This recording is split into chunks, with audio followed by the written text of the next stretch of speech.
participación, que es más bien el apropiarse, el compenetrarse, el sumarse al plan, cero movilización y directa implementación. Ese fue un problema de la filosofía de la implementación del plan. Se produce un fuerte rechazo por los docentes, sobre todo los que tienen tradición de formación en asignatura. Se produjo un movimiento de docentes hacia la educación media superior, muchos, y además un fuerte rechazo muy explícito y muy formalizado por los sindicatos por considerarse un plan, un proyecto, un movimiento impuesto. Entonces ahí ya tienen un paquete importante de problemas que, por más que el nuevo plan tuviera una cantidad de cosas positivas, inclusive para los movimientos de docentes, o sea, había reivindicaciones históricas de los docentes contempladas en el Plan 96, como las horas de coordinación. Esa es una primera evaluación. Y luego yo participé en una segunda evaluación con Javier Lacida, que también integra esta red, y hicimos un trabajo para un proyecto de UNESCO que se llamaba Políticas y Estrategias para el Mejoramiento de las Oportunidades de los Jóvenes, unos años después, y esto no es un dato menor, porque fue 5, 6, 7 años después de la implementación del plan, y pudimos constatar que había algunos logros que sobrevivían esa primera buena evaluación, logros del nuevo modelo en relación a retención y aprendizajes de adolescentes de sectores desfavorecidos. Los profesores siguen considerando y expresando que la mayor permanencia de ellos es positiva, les permite una mejor compenetración con los alumnos, conocerlos más. Recuerdo las visitas que hacíamos a escuelas técnicas, donde los directores nos decían que por primera vez podían ya en abril o mayo tener detectados a los alumnos con riesgos, con problemas de conducta, cosa que en el otro plan y con otra inserción de los docentes les llevaba hasta julio, hasta las vacaciones. Entonces había como un mejor manejo de la convivencia, por estar más juntos. Mejores y más profundas instancias de coordinación, mayor colegialidad entre los profesores, una personalización, por esto que les decía de la mayor permanencia, que permitía una atención más dedicada, mejor seguimiento, asistencia puntual a carencias concretas, o sea, se atendía con partidas especiales, transporte, alimentación, falta de materiales y demás. El tema de pactos educativos, había algunos centros educativos que nos relataban que, bueno, eso se ha hecho siempre, pero digo, estaba como más institucionalizado en el marco de este plan, que algunos estudiantes que transgredían algunas normas eran, digamos, obligados a cumplir con algunas tareas comunitarias.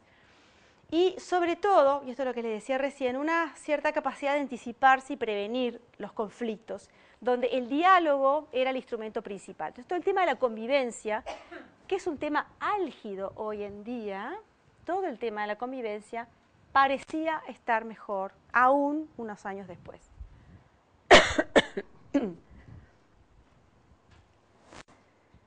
Bien, trabajo que hicimos de evaluación del modelo entró dentro de un proyecto general y se hizo una publicación, luego IIP UNESCO hizo una publicación que se llamó ¿Qué hacer ante las desigualdades en la educación secundaria? ¿No? Aportes de la experiencia latinoamericana. Claudia Jacinto y Fabia Terici, que tienen bastante tradición de trabajo en estos temas, y ellos sistematizan en 6 las posibles estrategias o maneras de trabajar las desigualdades.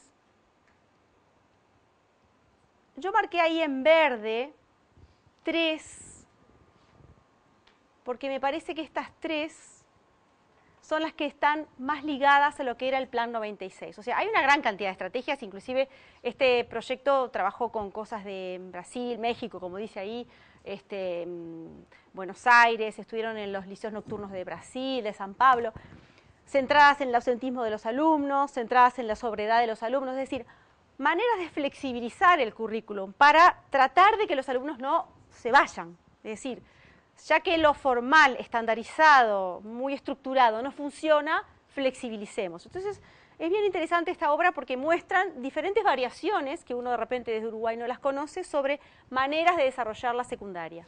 La telesecundaria en México es muy interesante porque rompe el esquema de los grupos y es más bien una relación del alumno con el tutor, con un profesor, que lo va guiando como un preceptor personal y con una televisión, donde es una especie de televisión educativa, materiales impresos y televisión. Entonces cada alumno va armando su currículum a su ritmo, es muy, muy interesante. También caro, o sea, es para un grupo. Por ahora México tiene un 20% de la matrícula de secundaria en esta modalidad, pero es muy creativa, muy innovadora. Pero las últimas tres, hay la reformulación del régimen académico, la convivencia y las tutorías, son las que creo que tienen más que ver con las que se han implementado en Uruguay, entre el Plan 96 que acabamos de ver y la que vamos a ver ahora a continuación, que es más reciente y de otra administración. Esto un poco como marco teórico, conceptual de lo que pueden ser estas políticas orientadas a mayor justicia social y por lo tanto que atacan los temas de la exclusión y de la desafiliación. Entonces, el segundo programa que quería presentarles es el programa de impulso a la universalización, más conocido como PIU, aunque entiendo que recientemente se le ha cambiado el nombre, pero es un nombre tan complejo y largo que todo el mundo le sigue diciendo PIU, como fue creado en el año 2008, como una nueva respuesta a un viejo problema de la educación media básica. El PIU entonces es el principal programa de inclusión para adolescentes, comienza en el año 2008 y en el 2009 incluye esa cantidad 78, ¿no? 78 liceos, sí. Es el 25% del total de los liceos. En el año 2009 nosotros hicimos un trabajo de campo donde elegimos 4 liceos que estaban implementando el PIU para ver cómo se estaba desarrollando, o sea, con qué dificultades y avances se estaba implementando esta política. El PIU entonces identifica alumnos con mayor riesgo de fracaso. El sistema dijo, el Consejo de Secundaria dijo, son 19.000 y están en estos liceos, porque se utilizaban las cifras de deserción y de repetición, y se buscó los que tenían las peores cifras en los últimos 10 años en Montevideo y el interior, y se identificaron esos 78. Y entonces ahí está, tomado textual del documento lanzamiento de la ANEP, o sea que esto es la palabra oficial, cuál es la intención del PIU, o sea, ¿para qué se lanza, ¿no? El PIU es una política de contingencia destinada a intervenciones de impacto en poblaciones socioeconómicamente desfavorecidas, con dificultades de acceso o de permanencia en el sistema educativo, para liceos donde se presenta en forma persistente en los últimos 10 años la mayor incidencia de fracaso escolar. O sea, muy claro, ¿dónde están los mayores problemas en los últimos 10 años? Y ahí aplicamos, típico ejemplo de política focalizada. El PIU tiene 5 componentes, o sea, desde el diseño, desde el papel. En realidad, nosotros creemos que el componente principal son las tutorías, y a eso fue a lo que fuimos a investigar, pero en realidad es una política más completa. Tiene un componente de fortalecimiento técnico-pedagógico, que quiere decir más horas docentes para esos liceos. Un componente de fortalecer equipos de atención psicosocial, que quiere decir más horas de psicólogos y asistentes sociales para esos liceos que los requieren. Una transferencia de recursos a los liceos para alimentación, vestimenta, útiles, transporte, tiene mucho que ver con otras cosas que acabamos de ver, o sea, otra vez apoyar y fortalecer donde se necesita. Apoyo a alumnos vulnerables al fracaso en tutorías, que es el componente central. Y un componente también de participación social y comunicación social. En muchos liceos se desarrollaron talleres con la comunidad que también reforzaban el trabajo de las tutorías, bien interesantes. En algunos liceos psicólogos, asistentes sociales trabajan muy bien con los padres y eso también refuerza a su vez el trabajo con los estudiantes. Entonces nosotros hicimos un trabajo de todo un año de seguimiento del PIU en 4 liceos. Entonces, bueno, ahí aclarando un poco de qué tipo de investigación es, una investigación académica, es decir, no es una investigación hecha desde el ámbito oficial, sino desde la universidad, con fondos del MIDES, cuyo propósito era contribuir a, lo voy a mirar de acá mejor, contribuir a la evaluación de las tutorías como componente central del PIU. Hicimos entonces un estudio de caso, básicamente técnicas cualitativas, en 4 liceos de Montevideo de influencia. Primero hicimos una revisión bibliográfica, hicimos entrevistas, hicimos el campo de los liceos. sobre todo casos que tenían reputación de buena implementación del PIU, o sea, no queríamos hacer un diagnóstico de todo lo que está bien y todo lo que está mal, sino más bien dónde funciona, cómo se está haciendo. Una especie de revisión de buenas prácticas, como se dice ahora. Bueno, a través de entrevistas, observaciones, análisis de documentos, entrevistamos a los 4 directores, a los profesores referentes, que son una figura bien importante en el PIU, a los tutores, a los alumnos, observamos 16 clases de tutoría y bueno, y llevamos el campo condensadamente entre septiembre y diciembre, unas 70 horas más o menos. ¿Qué encontramos? Bueno, encontramos que en esos liceos había una constitución de equipos, es decir, el PIU formaba parte del trabajo central del liceo, la dirección y los referentes, los tutores, había un apoyo del equipo social. El liceo consideraba que no era un liceo con PIU, sino que era un liceo PIU, es decir, se identificaba con el programa, o sea, no es somos un liceo al que le pusieron, sino que nosotros lo integramos y forma parte de nuestra identidad, y esto es bien importante para el éxito de la política. Bueno, hay una eficaz asignación de horas docentes, me parece que quizás ir al detalle no vale la pena en cuanto al tema del funcionamiento. Sí, quizás entrar un poquito más y sobre todo aprovechando la presencia de María Cristina, después para el espacio de preguntas y cuestiones comparadas, el tema de las prácticas de enseñanza nos resultó muy rico, muy interesante, porque nos metimos en las clases de los profesores de tutoría. Y realmente encontramos una riqueza insospechada en estas tutorías. Es decir, una riqueza en clases de tutoría atendiendo a los muchachos con más dificultades, en los liceos con peores resultados. Es decir, fuimos como al núcleo duro de la cuestión, ¿no? Entonces, bueno, lo sistematizamos así. Una de las claves está en que los grupos son pequeños, son grupos de 8, 10, 12, 14 chiquilines. Hay una gran cercanía con el profesor, mucho vínculo afectivo. Llegan, se saludan, le dan un beso, ¿cómo está, profe? O sea, una muy buena relación con el profesor, se despiden con un beso, hasta mañana, ¿no? Y además hay un cambio interesante en el rol clásico docente, ¿no? Hay una construcción del rol, por ejemplo, por cómo se organiza el PIU. Un profesor de biología puede ser que oriente a los chiquilines que se reúnen en torno a él y orienta biología, física, química, y el de dibujo está orientando un grupito que está preparando un escrito de geografía, pero entonces el profesor no está formado en las asignaturas en las cuales está haciendo tutoría. Sin embargo, la disposición del profesor es tal que busca la información con el alumno. Muchos PIU, muchas tutorías se desarrollan en las bibliotecas de los liceos. Entonces, el hecho de estar en la biblioteca le da un plus. Y yo veía a los profesores que se levantaban con el alumno y decían, bueno, a ver, vamos a buscar el libro. Y el profesor iba con el alumno a la biblioteca, al estante, a buscar el libro. Entonces, el alumno ve como al profesor desde otro lugar, lo ve como un ser humano que hay cosas que no sabe, que tiene que buscarlas, pero a la vez le despierta mucha admiración, porque el chiquilín le dice, profe, usted sabe todo, como diciendo, ¿me puede ayudar en dibujo y en biología y en esto? Quizás la materia más específica y más difícil es matemática, es donde la tutoría de matemática la hacen los profesores de matemática, y en algunos casos dibujo, el tema de las proyecciones, y eso no era para todos los profesores. Pero hay otras asignaturas que con una buena formación didáctica de base, sin una muy grande especialización, el profesor la puede abordar. Entonces eso cambia totalmente el esquema tradicional de asignatura, conocimiento, alumno. Y eso es muy importante. Es un espacio para la formación de actitudes. Los profesores insisten mucho en el tema del silencio para trabajar, el pedir permiso, el saludar, la creación de ambientes de esfuerzo y trabajo, o sea, toda la parte de la socialización, que es tanto o más importante que lo cognitivo puro. Una de las grandes cosas que nosotros le preguntamos después a los profesores, les observamos y les hacemos una entrevista muy larga y le decíamos, bueno, ¿cuáles son los mayores logros del PIU? Y ellos decían, bueno, reforzarles la autoestima, mejorarles la autoestima y sobre todo ayudarlos a organizarse a estudiar. O sea, tienen un escrito, los enseñamos a organizarse. Tienen que entregar 3 cosas en secuencia, no saben cómo hacerlo, se abruman, sobre todo los de primer año, ¿no? Que son los que más van a las tutorías.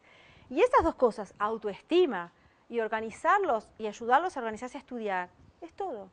A esa edad es todo. Y quizás sea la clave para que no se caigan del sistema. En relación a la población atendida, bueno, en general en el PIU se logra un mayor conocimiento de los alumnos, por lo que les estaba diciendo, grupos pequeños, mucho más personalizados.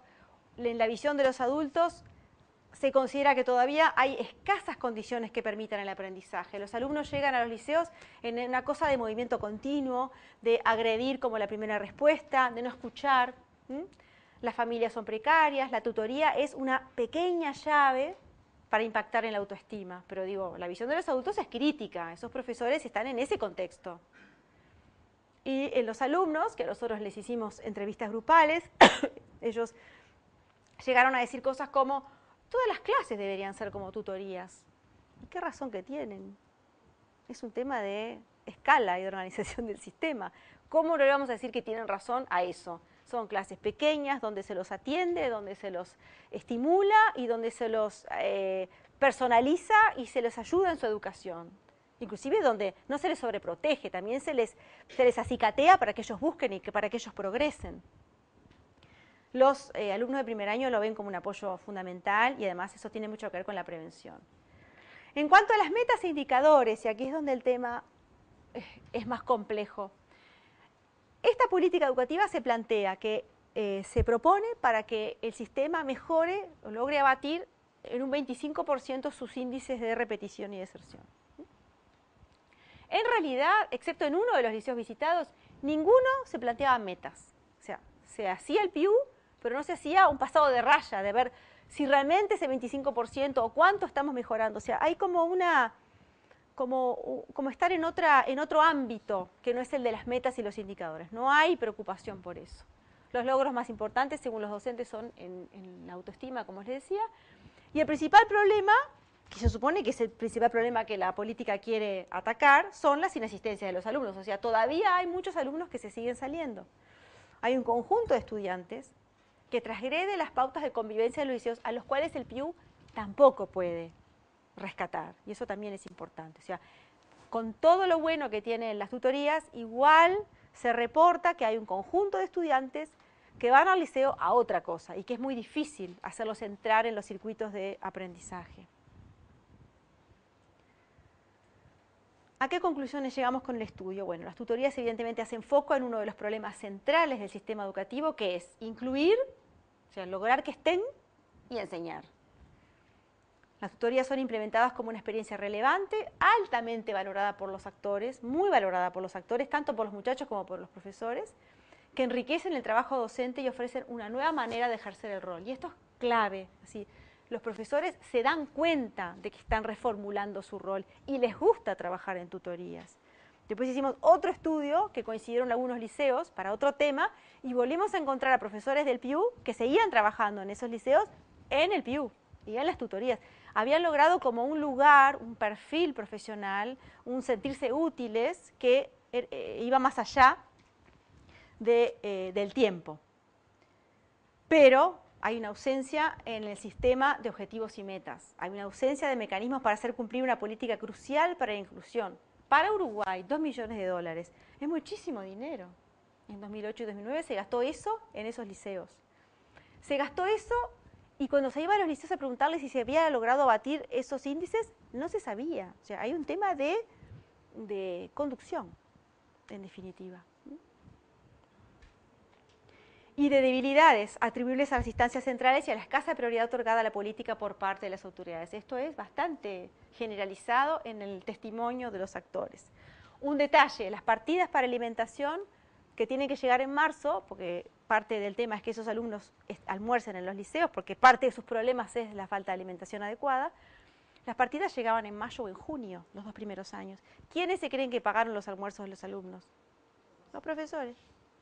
Entonces, claro, los profesores hacen una enorme labor en las tutorías, pero por otro lado, están siendo castigados por un sistema que no les da los recursos para implementar esa misma política que las autoridades. Digo, esto como muestra, basta un botón. Bien, entonces, tratando de mirar más allá de administraciones, planes, sino ¿qué hemos hecho frente a estos problemas con las diferentes políticas que hemos puesto en marcha? Entonces, ¿qué lecciones podemos nosotros sacar de esto? En primer lugar, lograr mayores niveles de justicia social dentro del sistema educativo exige de esfuerzos sistemáticos y permanentes. A mí me causa mucha gracia una frase de un colega, que es un colega muy conocido por ustedes, inclusive lo han leído para el curso, que lo dice sin pelos en la lengua, que es Pedro Ravela, y dice, y sí, lo que pasa es que las autoridades tienen que entender que la pobreza es muy cara. O sea, claro, implementar políticas orientadas a determinados contextos es caro. Es muy caro y hay que entenderlo. O sea, las escuelas de tiempo completo son muy caras. Bueno, pero las necesitamos. Entonces, exige esfuerzos sistemáticos y permanentes en recursos también. La estructura y la forma de funcionamiento del sistema educativo pueden ser factores adversos para el logro de mayores niveles de justicia social, aún en el marco de sociedades con buenos niveles de distribución y equidad en general, como es el Uruguay. ¿Qué queremos decir con la estructura y la forma de funcionamiento del sistema? Las cosas clásicas que hemos visto como la centralización, la rotación docente, este tema de que no hay conciencia de metas e indicadores a nivel de los centros educativos, a los cuales se les dota de recursos, pero los recursos llegan tarde. Esos temas de gestión del sistema, no solamente de la gestión local, los temas de la gestión del sistema. Tanto las políticas universales, Plan 96, como las focalizadas, PIU, exigen de esfuerzos conscientes para superar las barreras que ocurren durante la implementación al nivel de las escuelas concretas, escuelas en el sentido amplio, ¿no? Ya sean primarias o medias. Los factores que pesan durante la implementación de las políticas orientadas a lograr mayores niveles de justicia social se ubican tanto en los niveles macro del sistema como en los niveles micro del centro educativo. O sea, ¿se acuerdan aquello del optimismo desencantado, ¿no? O sea, podemos decir con optimismo que los centros educativos son los lugares donde se implementan las políticas educativas. Y centros educativos dotados de determinadas características lo van a lograr. Ahora, hay un techo que está marcado por algunas características del sistema educativo macro, y eso es lo que hace que el optimismo sea un poco desencantado. No es que todo lo pueden los centros educativos. La rotación docente, ¿no afecta el trabajo de un centro educativo? Bueno, ¿y qué pueden hacer los centros educativos contra la rotación docente? Muy poco. Lo más que pueden hacer es convertirse en algo tan atractivo que la gente no se quiera ir, pero es una cosa muy intangible y muy sutil. Si un docente se quiere ir para estar más cerca de su casa por una razón, ¿qué se le puede decir? Nada, porque tiene todo el derecho, porque así funciona el sistema.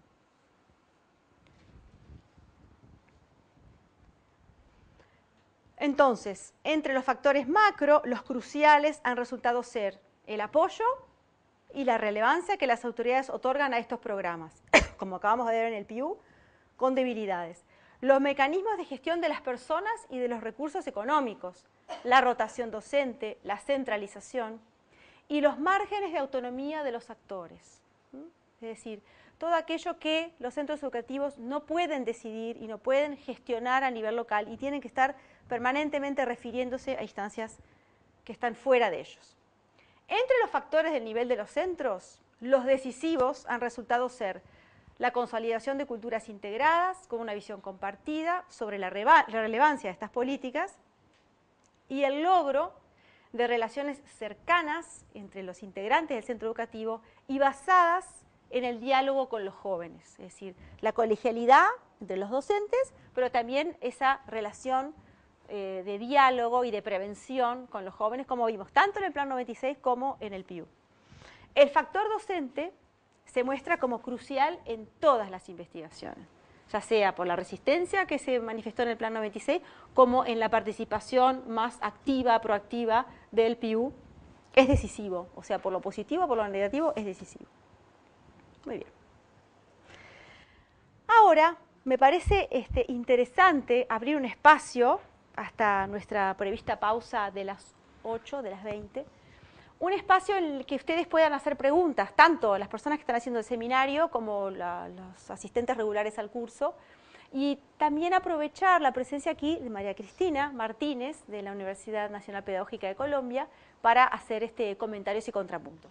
Hola, mi nombre es Juan Carlos Noya, trabajo en un colegio privado aquí en Montevideo, y tengo una pregunta que surgió en lo que usted venía describiendo con respecto a la comparación con países de la región. La mejora fue notable en otros países como Chile, por ejemplo.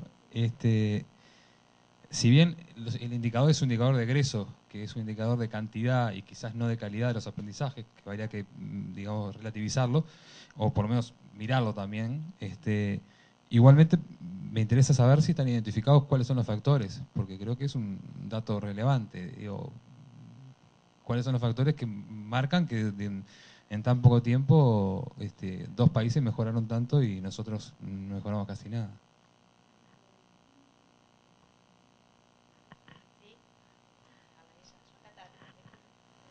Bueno, no sé si tanto con la... Buenas noches para todos y todas. Creo que me voy a parar para poderles. En general tengo como varios comentarios o reflexiones más bien a partir de la presentación de Adriana. En primer lugar, pues un reconocimiento a que tengan tan clara la problemática. Asunto muy difícil en un país como el mío, que uno pueda tener tan cercana la problemática por la diversidad, por los factores de exclusión, por las distancias. Uno podría decir que cada región casi podría ser un país distinto. Entonces eso se hace muy difícil. Aquí rápidamente Adriana ha presentado un panorama de algunas de las desigualdades. En el mismo sentido, me parece importante resaltar la articulación que está dando en su presentación Adriana con el tema de justicia social. Es para nosotros, investigadores interesados en articular estos temas de la educación con la justicia social, como Adriana lo ha planteado, más trabajada desde la sociología y la filosofía política, y para nosotros pensar esto como sería la justicia educativa o los desafíos que tenemos desde la educación. A mí me parece que este es un asunto de todos. La educación, ese es un lema que hace mucho rato circula, la educación es un asunto de todos y me parece que sí hay que asumirlo. Lo tercero que diría es que estoy sorprendida.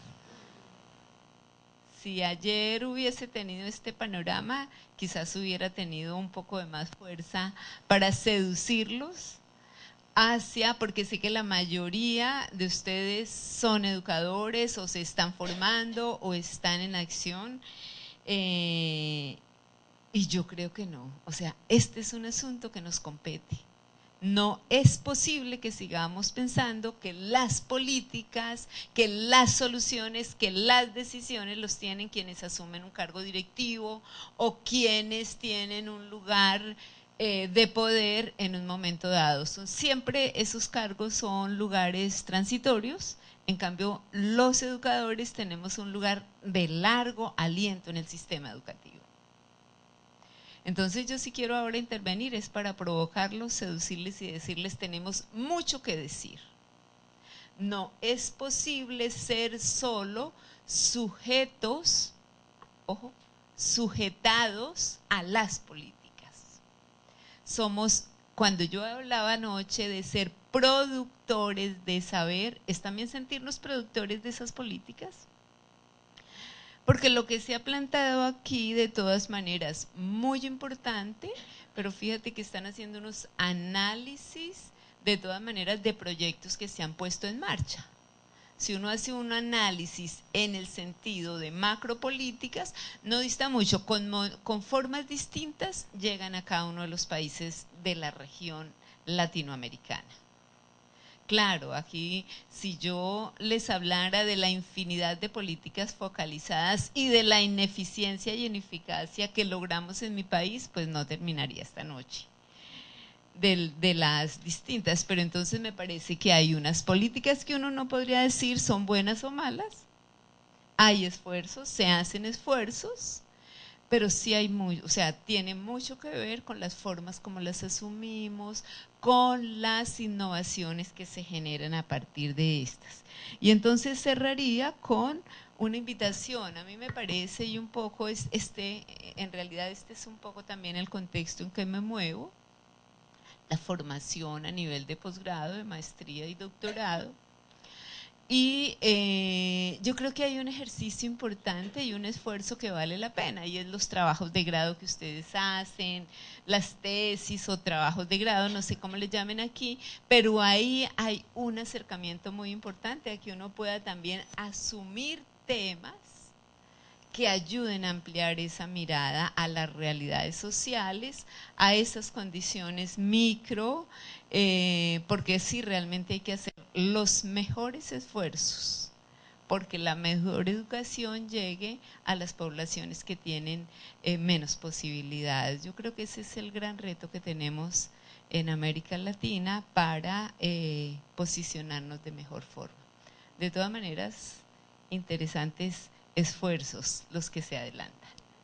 Juan Carlos, a ver, intentando una respuesta, porque tu pregunta es difícil, es muy difícil.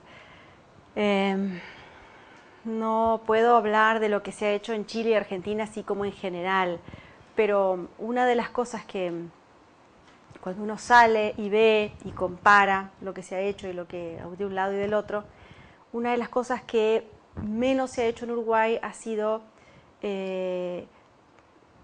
racionalización curricular, es decir, nosotros seguimos en una lógica de un currículo bastante cargado de contenidos y bastante alejado de los intereses de los estudiantes. Entonces, cuando uno ve reformas curriculares recientes, maneras de trabajar en educación media, ve una cosa bastante diferente de lo que tenemos en Uruguay. Ayer ella le relatábamos algunas recientes reformas, era en primaria que te contábamos y decimos, bueno, no dejan de ser listas de contenidos, y ella se agarraba la cabeza. Entonces, claro, hay todo un tema curricular que en Uruguay no tiene mucha fuerza, no sé por qué, por tradición, por que no se ha trabajado y que quizás por ahí pueda salir una de las llaves de la solución.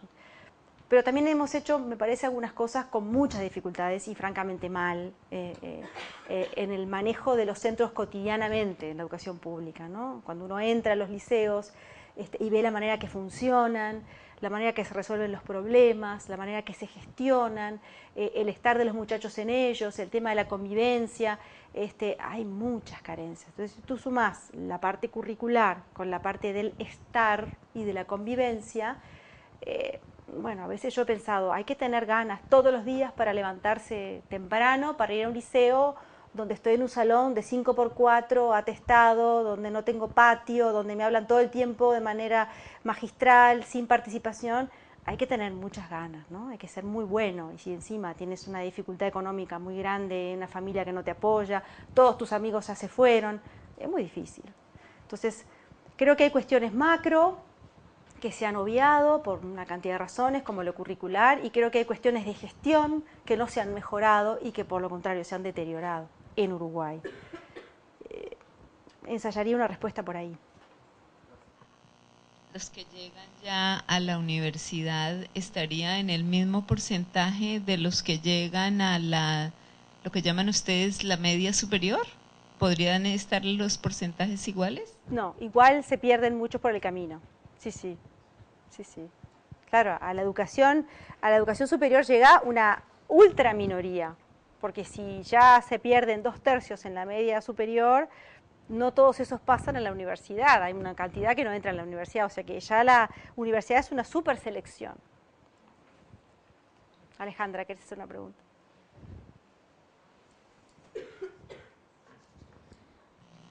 Hola, cuando tú mostrabas la transparencia del trabajo de los Jacinto, había una serie de políticas y me hizo recordar a unas políticas que se están implementando en enseñanza media, por ejemplo, del profesor en las últimas materias cuando los alumnos han dejado, o sea, son desafiliados y les quedan 1 o 2 asignaturas para terminar, que se les pone tutor.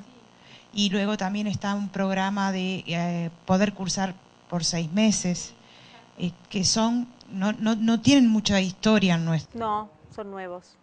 Pero tienen que ver con eso, exactamente. Son flexibilizaciones del formato estándar para esas poblaciones, para ayudar a que terminen. Claramente, sí. Sí, sí, son eso.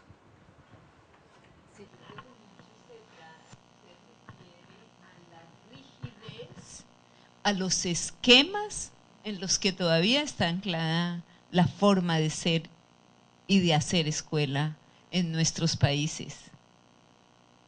Entonces yo creo que por ahí está la pregunta, por ahí está la investigación y por ahí están también los riesgos. Porque mientras Chile y Colombia, para citar dos países, estamos en las luchas por la gratuidad y estamos muy lejos de lograrlo todavía, muy lejos. Escasamente tenemos nosotros gratuidad en la educación básica, en la primaria, pero estábamos justamente en una reunión la semana pasada con Bernos Muñoz, que fue relator para las Naciones, para el derecho a la educación en América Latina, y después de los estudios que se han hecho, sí, yo creo que la anterior relatora, que ya murió, Katarina Tomaszewski, nos dejó muchísimos análisis sobre las condiciones de posibilidad. El balance cuando ella visitó mi país en el 2004 fue: en Colombia o se come o se estudia, más o menos así tituló ella su estudio. Entonces eso quiere decir que los esfuerzos de las familias tienen que ser grandísimos, pero también del profesorado grandísimo. Y entonces cuando yo les digo me sorprendo, es que las luchas nuestras, en realidad solo Uruguay y Argentina tienen la gratuidad de la educación, no hay más países en América Latina que las tengan. En Brasil hay algunos esfuerzos mayores, ¿sí? Pero no son las realidades. Entonces uno, en realidad yo estaba, cuando vi las cifras de casi el 100% de la educación primaria, más o menos casi que venía que teníamos un altísimo porcentaje, y eso es en realidad lo que garantiza movilidad social y otras condiciones. Entonces me parece que el esfuerzo está en lograr, y creo que ese es un trabajo muy fuerte con la familia. No se puede trabajar sin la familia, porque es hacer entender el valor de educarse, más allá de que sirva para ganar más, para tener mayores ingresos. O sea, tiene que ser, y es un trabajo pedagógico. En realidad no lo hace nadie más, sino es desde la pedagogía, es desde entender qué es lo que significa formar al otro, hacer sentir el deseo de estudiar. Me parece que es por ahí.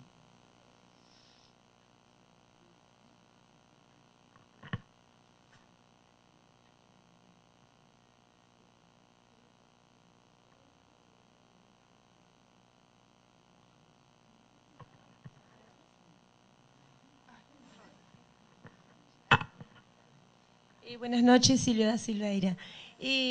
Para hacer una pregunta, Adriana, concretamente, en mi institución, en mi liceo, ayer tuvimos como invitadas en la instancia de coordinación maestras de sextos años que están en la experiencia del tránsito educativo. Quisieras que explicaras un poquito, a ver si tú debes de tener conocimiento, a ver qué tanto está implementándose ese plan y qué resultados está teniendo, porque nos dio la impresión de que las propias maestras están haciendo el mejor esfuerzo que pueden, pero no hay coordinación desde los altos mandos, me parece, en cuanto a cuál es el rol que deben cumplir, y creo que ellas como que van definiendo en el camino los roles que mejor les están pareciendo. Sí, sí, en realidad no tengo mucho más que decir que lo que tú dijiste. Lo que sucede a nivel de las autoridades realmente no lo sé, pero a nivel de terreno la sensación que se tiene es esa, como que se va haciendo a medida que. Puede ser que el diseño sea muy abierto, entonces eso es lo que se espera. Pero claro, entre el diseño abierto y a veces no poder cumplir con metas y estándares, como veíamos en el del PIU, a veces es muy fina la distancia, ¿no? Es muy pequeña la distancia. Tengo la misma impresión. Marina, quería preguntar si hay algún estudio que diferencie la deserción entre el liceo y la UTU, o sea, algo que se estudie que es diferente o que hay diferentes aportes que se pueden hacer. Bien, específicamente si hay un trabajo sobre eso no lo sé, pero sí te recomiendo buscar trabajos de el equipo de Tabaré Fernández y Marcelo Boado. Ellos tienen un libro sobre desafiliación de la media superior y de la educación superior pública. que está muy bueno, y no me acuerdo si ahí, cuando hablan de la media superior, se refieren a la UTU, separándola de la secundaria. De repente una búsqueda en internet con los apellidos de ellos, Tabaré Fernández y Marcelo Boado, te dé alguna otra cosa, algún paper que yo no conozco que sí lo pueda mostrar. Es la educación técnica, que por cierto también cuando uno sale del país y cuenta el peso en la matrícula que tiene la educación técnica comparada con la secundaria, nadie lo puede entender, cómo puede ser tan bajo el peso de la matrícula de la educación técnica en relación a la secundaria universalista o clásica. Sí. A ver, como de memoria, desde la época de CEPAL, las escuelas técnicas del interior eran las que tenían los resultados más deficitarios en aprendizaje y en retención.